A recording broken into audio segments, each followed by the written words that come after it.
आज हम fact ethics and culture unit 2 के बारे में जानेंगे, जिसमें role of intelligence, reason and emotion in ethics and culture, यानी बुद्धिमत्ता, तर्क और भावनाओं की भूमिका।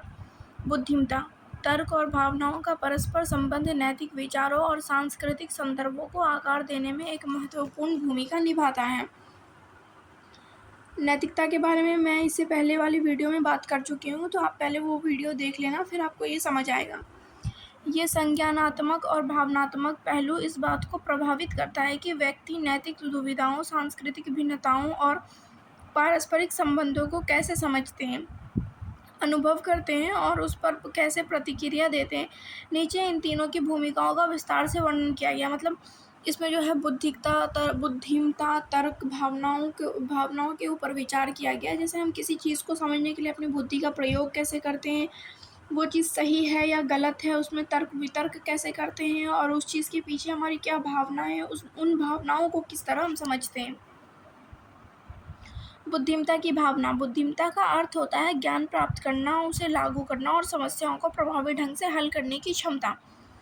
नैतिकता और संस्कृति में भूमिका। बुद्धिमत्ता सांस्कृतिक सूक्ष्मताओं और नैतिक जटिलताओं को समझने में सहायक होती है। सांस्कृतिक रूप से बुद्धिमान व्यक्ति विभिन्न सामाजिक संदर्भों को पहचान करते हैं और उनका सम्मान कर सकते हैं, साथ ही पूर्वाग्रह और रूढ़िवादी से बच सकते हैं। मतलब बुद्धिमत्ता के बारे में मैंने बताया ना कि अपनी बुद्धि का प्रयोग कर करके चीज़ों के बारे में निर्णय लेना ही बुद्धिमत्ता कहलाता है। तर्क। किसी भी तर्क का अर्थ होता है तार्किक, विश्लेषणात्मक सोच और उचित निर्णय लेने की क्षमता। अर्थात तर्क सांस्कृतिक संदर्भों में नैतिक निर्णय लेने में महत्वपूर्ण भूमिका निभाता है। यह व्यक्तियों को सांस्कृतिक प्रथाओं, मानदंडों और मूल्यों की आलोचनात्मक समीक्षा करने में सहायक होता है। यह सार्वभौमिक नैतिक सिद्धांतों को पहचानने में मदद करता है। मतलब तर्क जो है, हम किसी भी चीज़ को तार्किक रूप से किस तरह अलग अलग करते हैं, किस तरह किसी तर्क के आधार पर निर्णय लेते हैं, उनकी मानदंडों को पहचानते हैं, उसकी आलोचनात्मक समीक्षाएं करते हैं, उसकी सही चीज़ों के बारे में जानते हैं। तर्क इन चीज़ों पर आधारित है। और भावनाएं वे अनुभव हैं और मानसिक अवस्थाएं हैं जो किसी स्थिति या व्यक्ति के प्रति हमारी प्रतिक्रियाओं और प्रेरणाओं को प्रभावित करती है। नैतिकता जो है वो मार्गदर्शक का कार्य करती है। भावनाएं जो हैं वो नैतिक मार्गदर्शक का काम करती है। मतलब जो हमारी भावनाएं, हम किसी चीज़ को पसंद कर रहे हैं और उसके प्रति जो हमारी भावनाएं हैं, वो उस चीज़ के प्रति क्या सही क्या गलत है, हमें ये समझ को विकसित करने में मदद करती है। भावनात्मक रूप से बुद्धिमान व्यक्ति जटिल सांस्कृतिक परिस्थितियों में सहानुभूति प्रकट करते हैं। सहानुभूति यानी एम्पैथी, दूसरे लोगों के प्रति या किसी चीज़ के प्रति या किसी जानवर के प्रति जो हम प्रेम की भाव दिखाते हैं, वही सहानुभूति होता है। तो इस चीज़ को संवेदनशील दिखाता है, जो भावना के अंदर आता है। सांस्कृतिक बुद्धिमत्ता का अर्थ विभिन्न सांस्कृतिक परिवेश में प्रभावी ढंग से कार्य करने की क्षमता है। में सांस्कृतिक ज्ञान, प्रेरणा, रणनीति और व्यवहार शामिल होते हैं। तर्क सांस्कृतिक अंतर में विश्लेषित कर व्यवहार और संप्रेषण शैली के अनुकूल बनाने में मदद करती है। भावनाएं जो है वो भावनात्मक बुद्धिमत्ता सांस्कृतिक बुद्धिमत्ता का एक आवश्यक हिस्सा है, जो व्यक्ति को अपने और दूसरे की भावनाओं को समझने और प्रतिबंधित करने की क्षमता विकसित करती है। इसी तरह आता है नैतिक तर्क वितर्क के आधार पर चीज़ों को समझना ही तर्कता कहलाती है। और नैतिक तर्क में यह नैतिक सिद्धांत को ज्ञान प्राप्त करने में, विशिष्ट सांस्कृतिक संदर्भ में इसे लागू करने में सहायक होती है। फिर तर्क के अंदर आता है कि नैतिक निर्णय लेने में तर्क के माध्यम से व्यक्ति कर्तव्य, परिणाम, सद्गुण जैसे कारकों का विश्लेषण करता है। भावनाएं नैतिक तर्क को प्रभावित करती है और हम नैतिक रूप से महत्वपूर्ण स्थितियों के प्रति जगाती हैं। सांस्कृतिक संवेदनशीलता, कल्चरल सेंसिटिविटी, सॉरी गाइस। विभिन्न सांस्कृतिक मूल्य, मानदंडों और व्यवहारों की जानकारी और समझ प्रदान करती है। सांस्कृतिक संवेदनशीलता उसी तरह तर्क में पूर्वाग्रह मतलब पहले की हुई गलतियों से बचाकर संतुलित और सम्मानजनक दृष्टिकोण विकसित करती है। भावनाओं में सभी के प्रति सहानुभूति और अंतर संस्कृति संबंधों को बढ़ावा देती हैं। फिर आता है पारस्परिक संबंध, इंटरपर्सनल रिलेशनशिप। यह विभिन्न सांस्कृतिक परिवेश में अनुकूलनशीलता और साझेदारी को बढ़ावा देती है। तर्क के आधार पर यह संवाद और संघर्ष समाधान में मदद करती है, जिससे व्यक्ति नैतिक मूल्यों से समझौता किए बिना सांस्कृतिक भिन्नताओं को समझ सकता है। और भावनाओं में संबंधी के गुणों को प्रभावित करती है, मतलब हमारे अंदर जो गुण होती है वो भावना के तौर पर बाहर आती है। तो इसके बारे में बात की गई है। विवेक, अब विवेक के बारे में हम बात करते हैं, क्योंकि तर्क वितर्क भावना धैर्य में विवेक भी आता है। तो नैतिकता के और संस्कृति के संदर्भ में विवेक डिस्क्रिमिनेंट का अर्थ है किसी कार्य का या निर्णय के नैतिक रूप में सही या गलत होने की समझ विकसित करना। यह विभिन्न सांस्कृतिक परिस्थितियों में नैतिक सिद्धांतों, मूल्यों और सांस्कृतिक विविधताओं पर विचार करके उपयुक्त निर्णय लेने की प्रक्रिया है। नीचे विवेक की भूमिका और उसका सांस्कृतिक ढांचे में नैतिक निर्णय लेने में महत्व प्रस्तुत करती है। विवेक के अंदर भी सांस्कृतिक संवेदनशीलता, जिसमें सांस्कृतिक संवेदनशीलता का अर्थ होता है संस्कृतियों के प्रति सजग और सम्मान रहना, मतलब अपनी अपनी संस्कृति के प्रति जो है सम्मान प्रस्तुत करना। विवेक के माध्यम से व्यक्ति यह समझ पाता है कि किस प्रकार सांस्कृतिक कारक नैतिक निर्णय विचारों को प्रभावित करते हैं। यह हमें जातिवाद या सांस्कृतिक अहंकार से बचाते हुए सांस्कृतिक विविधता के प्रति सम्मानपूर्ण दृष्टिकोण अपनाने में मदद करती है। फिर नैतिक चिंतन आ जाता है, इथिकल रीजनिंग। नैतिक चिंतन वह क्षमता है जिसमें व्यक्ति नैतिक स्थितियों का विश्लेषण करता है, मतलब हम अपने नैतिकता के विचार को विकसित करते हुए किसी भी चीज़ों के बारे में जो चिंतन करते हैं, मतलब उसके बारे में जो सोचते हैं, वही हमारी नैतिक चिंतन कहलाती है। इस प्रक्रिया में सांस्कृतिक तत्व शामिल हैं, जिसमें हम व्यक्ति की पहचान कर सकते हैं। सांस्कृतिक मान्यताएं, परंपराएं किसी स्थिति की नैतिकता को कैसे वो प्रभावित कर रहे हैं, इन चीज़ों के बारे में जान सकते हैं। फिर आता है सांस्कृतिक संदर्भ, कल्चरल कॉन्टेक्स्ट। यह वह विशेष सांस्कृतिक वातावरण जिसमें कोई कार्य या निर्णय लिया जाता है। विवेक हमें यह समझने में मदद करता है कि निर्णय लेते समय सांस्कृतिक पृष्ठभूमि को ध्यान में क्यों रखना आवश्यक है। मतलब विवेक से हम यह समझ पाते हैं कि अगर हम कोई निर्णय ले रहे हैं तो हमें उसे बिल्कुल शांत मन से लेना चाहिए, विवेक के साथ, धैर्य के साथ लेना चाहिए, ताकि हम आगे जा कर के ये ना सोचें कि हमने ये गलत फैसला ले लिया है। नैतिक अंतर्ज्ञान, बिना किसी स्पष्ट तर्क के किसी कार्य को सही या गलत मानने की स्वाभाविक भावना।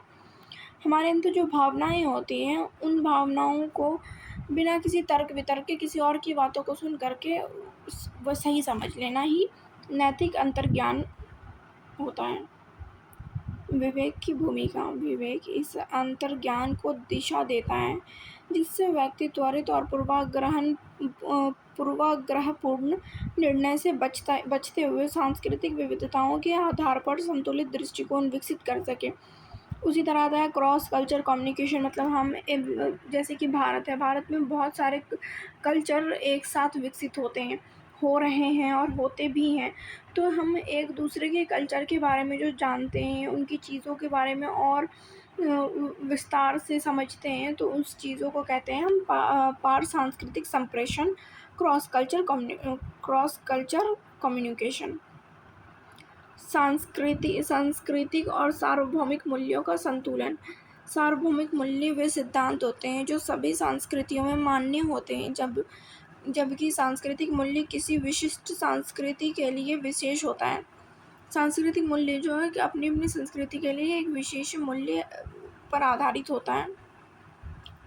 चिंतन अभ्यास मतलब कि हम अपने कार्यों, निर्णयों और मूल्यों पर जो सोच विचार करते हैं, जो मंथन करते हैं, वही चिंतन अभ्यास कहलाता है कि हम उस चीज़ के बारे में कितना सोच रहे हैं, उसे कितना इफ़ेक्टिव समझ कर के हम उसे अपनी अपनी रोज़मर्रा की ज़िंदगी में लागू कर रहे हैं। नैतिक नेतृत्व, दूसरों को नैतिक सिद्धांत और ईमानदारी के साथ मार्गदर्शन देना, मतलब पहले खुद के अंदर नैतिकता को विकसित करना, फिर उस आधार पर दूसरे लोगों को नैतिकता के बारे में बताना, ताकि पहले हम खुद सही हों, फिर हम किसी अन्य लोगों को उस सही चीज़ के बारे में बताएं और उन्हें बोलें कि वो उन चीज़ों को लागू करें, अपने पे अप्लाई करें। सांस्कृतिक दक्षता मतलब कल्चर कंपेटेंस, विभिन्न सांस्कृतिक पृष्ठभूमि वाले व्यक्तियों के साथ प्रभावी ढंग से संवाद और सहभागिता की क्षमता।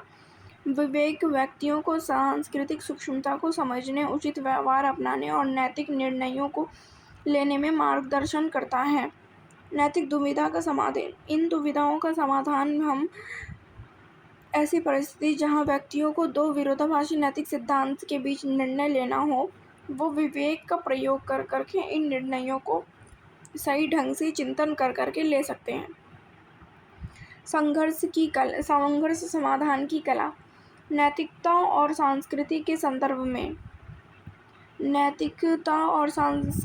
संदर्भ में संघर्ष समाधान की कला का तात्पर्य है कि विभिन्नताओं को समझदारी से संभालना, विवादों को सुलझाना और ऐसे समाधान खोजना जो सभी पक्षों के मूल्य, दृष्टिकोण, नैतिक विचार का सम्मान करते हैं। सांस्कृतिक परिप्रेक्ष्य इस प्रक्रिया को और जटिल बना देती है, क्योंकि यह समझना आवश्यक हो जाता है कि सांस्कृतिक कारक किस प्रकार की सोच, संवाद शैली समाधान की प्रक्रिया को प्रभावित करती है। अच्छा, मतलब इसमें जो है इसमें संघर्ष समाधान की कला, मतलब अगर हम पे कोई भी संघर्ष आया है तो हम उसको किस तरह समाधान कर रहे हैं, कि किन किन बातों में उस पर ध्यान दे रहे हैं, किन किन फैक्टरों को सोच रहे हैं, अपने लक्ष्यों को आगे रख करके, अपने सांस्कृतिक संदर्भों को आगे रख करके उसके बाद उस पर हम कंक्लूज़न या निष्कर्ष निकाल रहे हैं। इस आधार को ही कहते हैं संघर्ष समाधान की कला।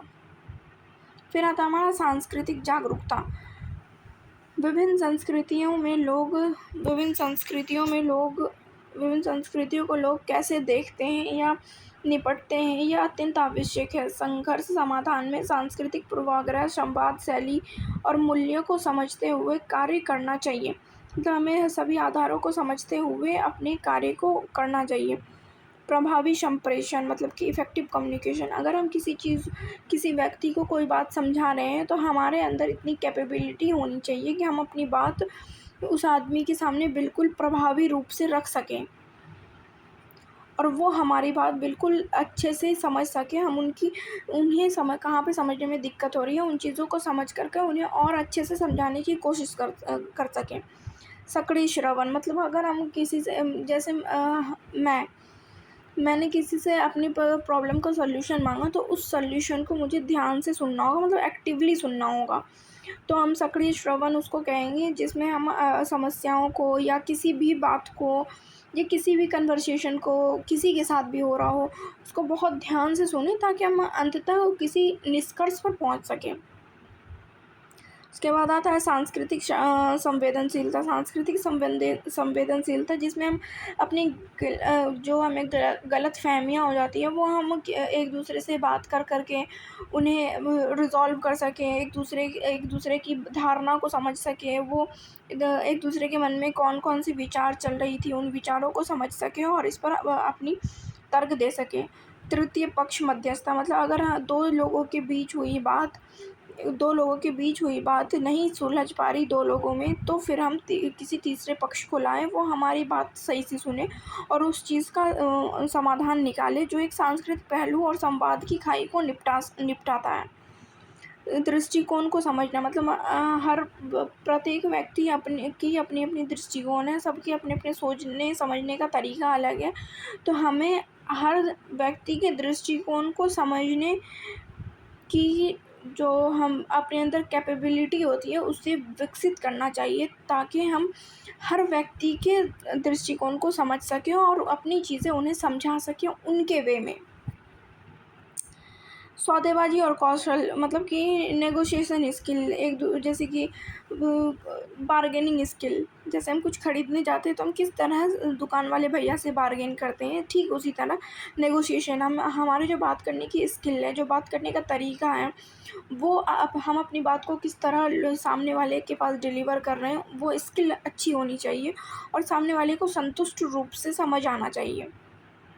विश्वास निर्माण मतलब कि हम सामने वाले के लिए कितने विश्वास पात्र हैं या सामने वाला हमारे लिए कितना विश्वास पात्र है, इन चीज़ों का भी ध्यान रखा जाता है इसमें।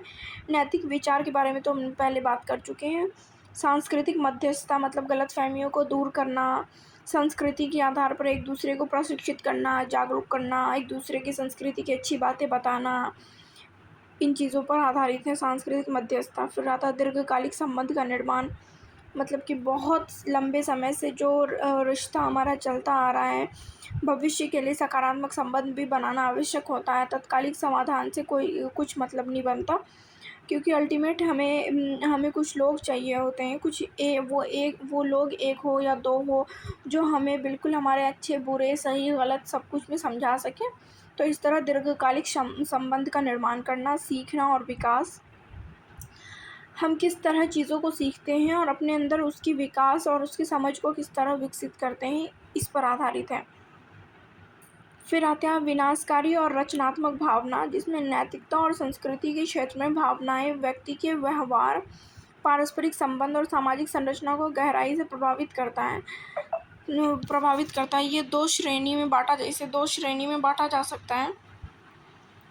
जो विनाशकारी और रचनात्मक होती है, ये भावनाएं नैतिक निर्णयों, सांस्कृतिक अंतःक्रिया, सामाजिक सौंदर्य को बनाते या बिगाड़ते हैं। विनाशकारी भावनाओं में जो पूर्वाग्रह या पक्षपात, जैसे हम 3 लोग एक साथ हैं और 2 बहुत अच्छे से कर रहे हैं और तीसरे के साथ हम भेदभाव कर रहे हैं, तो ये हमारे रिश्ते को ख़राब करता है, जो कि नहीं करना चाहिए। क्रोध और वैर मतलब अगर हम किसी छोटी सी बात पे क्रोधित हो गए और सामने वाला उस चीज़ को नहीं समझ पा रहा, या हम उस चीज़ सॉरी या हम उस चीज़ को नहीं समझ पा रहे हैं, तो ये क्रोध की भावना विकसित करती है। तो इसे हम कहते हैं कि क्रोध के वजह से हमारा जो रिश्ता है वो ख़राब हो गया, या फिर हमारी नैतिकता पर सवाल उठ गया। भय और ज़ेनोफोबिया मतलब संस्कृति में लोगों के प्रति तर्कहीन भय या नापसंदगी, मतलब कुछ लोग होते हैं जैसे कि हर संस्कृति में कुछ चीज़ें सही और कुछ चीज़ें गलत भी होती हैं। तो हमें अपने आप को एक क्रिटिसिज्म सुनने के लिए तैयार रखना चाहिए। हमें ऐसा नहीं होना चाहिए कि अगर हमारे बारे में कुछ बोला जा रहा है या किसी चीज़ के बारे में कुछ बोला जा रहा है और वो गलत है, फिर भी हम उस चीज़ का साथ दे रहे हों, तो हमें इस चीज़ से बचना चाहिए। ईर्ष्या और जलन की भावना, इससे तो हमें कोसों दूर रहना चाहिए, क्योंकि ईर्ष्या जो है वो मनुष्य को खुद के अंदर मार देती है और खुद ही विनाश का कारण बन जाती है। फिर जातीय अहंकार, भारतीय संस्कृति में तो जाति व्यवस्था, भेदभाव तो बहुत सर्वश्रेष्ठ हुआ करता था। कहीं न कहीं अभी भी ये चीज़ें चल रही हैं, लेकिन हमें इन चीज़ों से दूर रहना चाहिए। अपने आप को, अपनी समझ को इन चीज़ों से दूर रखना चाहिए। उसके बाद हमें अपराध बोध और लज्जा, मतलब अपराध बोध अपने कार्यों का अगर मैंने कोई गलत कार्य कर दिया तो उस चीज़ का पछतावा होना चाहिए। लज्जा सामाजिक अपमान या अपमानजनक अनुभव से उत्पन्न पीड़ा की भावना है। जो लज्जा है और जो पछतावा है वो अपमानजनक अनुभव से उत्पन्न होती है। इन चीज़ों के बारे में ध्यान रख कर के हमें कोई भी कार्य करनी चाहिए। उसके बाद है रचनात्मक कंस्ट्रक्ट भावनाएं, जो हम सहानुभूति और करुणा विकसित करते हैं। तो हमें दूसरों लोगों के प्रति बहुत संवेदनशील, दयापूर्ण, करुणा और न्यायप्रस्थ भी होना चाहिए। उन्हें सम्मान और सहिष्णुता की नज़र से देखना चाहिए। उनके प्रति गरिमाओं को और मतभेदों को स्वीकार करना चाहिए। कृतज्ञ और सराहना, जो महिलाएं हैं उसकी कदर करनी चाहिए और दूसरों की महत्ता को पहचाननी चाहिए। हमें किसी भी जाति, धर्म या फिर किसी भी जेंडर यानी लिंग को गिरी हुई नज़र से नहीं देखना चाहिए। हमें हर व्यक्ति के कार्य को सराहना चाहिए, ताकि वो और अच्छा काम कर सके भविष्य में। प्रेम और परोपकार। प्रेम गहरी आत्मीयता और दूसरों की भलाई में निस्वार्थ भावना को दिखाता है, जो ये सहयोग और मानवीय एकताओं को बहुत गहरा बनाता है। फिर है उदारता, यानी कि ओपन माइंडेडनेस, जिसमें हमें हर तरह के विचारों को अपने अंदर विकसित करनी चाहिए। हमें नए नए विचारों को, दृष्टिकोणों को स्वीकार करने की समझ होनी चाहिए, और इस क्षमता भी होनी चाहिए कि हम नए नए तरीके के विचारों को समझ सकें और स्वीकार कर सकें। सांस्कृतिक जिज्ञासा मतलब अन्य संस्कृतियों के बारे में जानने, समझने, उसके अस्तित्व की रुचि को समझने में अपनी जिज्ञासा को दिखाना।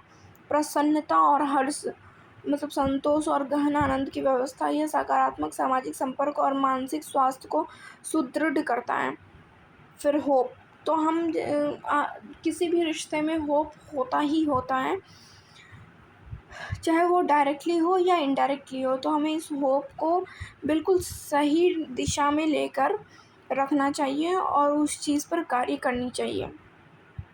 भावनात्मक संतुलन, हमें अपने भावनाओं को संतुलित तौर पर किसी के सामने व्यक्त करना चाहिए। या कभी कभी हो सकता है कि हम किसी पे बहुत डिपेंड हो चुके हों कुछ चीज़ों के लिए, या भावनात्मक रूप से, तो हमें अपने आप को किसी अन्य लोगों पर बहुत ज़्यादा भावनात्मक डिपेंडेंसी से रोकना चाहिए, क्योंकि अगर अंततः वो डिपेंडेंसी टूटती है तो फिर मनुष्य का अपना ही नुकसान होता है।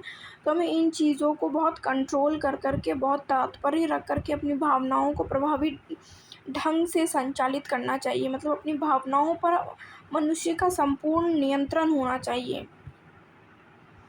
भावनाओं के आधार पर सांस्कृतिक संवेदनशीलता, नैतिक निर्णय, इन सब चीज़ों के बारे में है।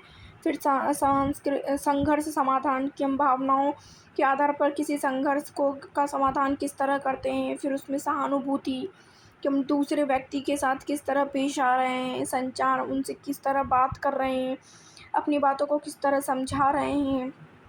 उसके बाद है सांस्कृतिक दक्षता, यानी कि कल्चर कॉम्पिटेंस। भावनात्मक संतुलन व्यक्ति को विभिन्न सांस्कृतिक संदर्भों में ढलने योग्य बनाता है।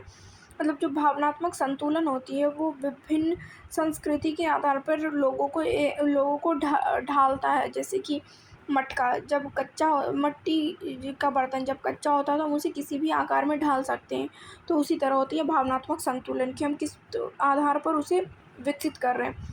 सकारात्मक अंतर्क्रिया, मतलब किसी भी चीज़, भावना को हमेशा सकारात्मक दिशा में ही लेके जाना चाहिए, नकारात्मक दिशा में नहीं। नकारात्मक दिशा में अगर भावनाएं बढ़ रही है तो वो उसका नुकसान हमें खुद होगा, अन्यथा किसी अन्य लोगों को भी हो सकता है। तो हमें इस चीज़ से बचकर रहना चाहिए और अपनी नैतिकता को याद करते हुए इन चीज़ों पर संपूर्ण नियंत्रण रखना चाहिए। सहनशीलता, कि हम किसी भी रिश्ते में रह कर के किसी नकारात्मक परिस्थिति से जल्दी उभर सकें, गलतफहमियों, चुनौतियों को दूर कर सकें।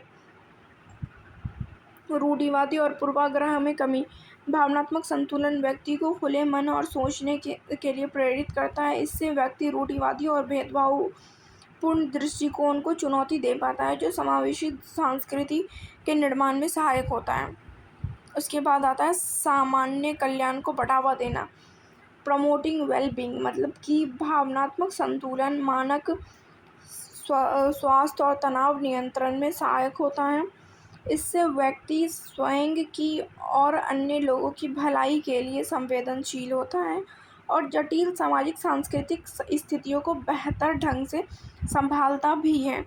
मतलब हम जो सामान्य कल्याण को बढ़ावा देने से तात्पर्य ये समझ सकते हैं कि सभी लोगों के कल्याण को हमें तत्पर रखना चाहिए, आगे रखना चाहिए, किसी का भी बुरा नहीं चाहना चाहिए। तो इन आधारों पर हम इस चीज़ को समझ सकते हैं। तो हमारा ये टॉपिक यहीं समाप्त होता है, यूनिट 2 वैक ethics and culture, Hindi medium में। थैंक यू बच्चों।